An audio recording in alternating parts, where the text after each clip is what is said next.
Hi, this is my LFO that I've just made. This is modulating the pitch from the square wave output.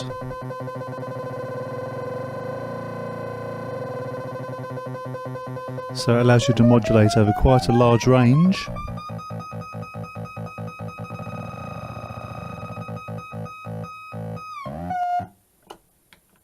So moving over to the triangle output, just using it as a simple pitch modulator. It's quite sensitive at the low end of the amount control. Be interesting to see if other people can solve that one for me. So I'm just now moving over to modulate the filter to demonstrate the shape control. So at this end we have an upgoing ramp and now a downgoing ramp. It's got a fairly fast rise time. Just tweaking the speed control there for no reason at all really. And now a nice symmetrical triangle wave. Now back to the square wave output to modulate the filter.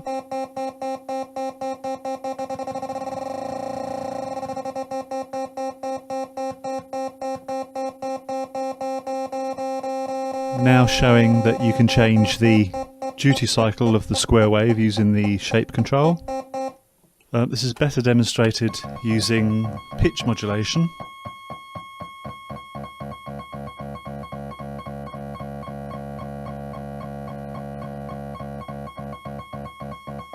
So you can get some quite short duration pulses out of it.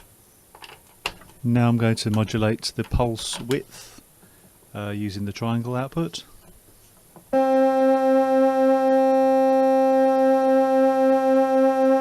So even at maximum amplitude you don't get as much modulation as you do using the internal LFO, and I'll show that in a second.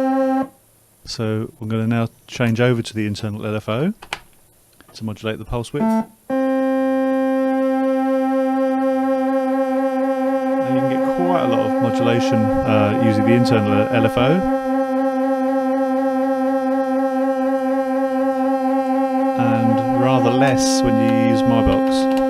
So that's one of the shortcomings of my device. You don't get a massive amount of amplitude modulation, certainly compared to the internal LFO, especially on the triangle output. This is just now showing the range of the speed control from slowest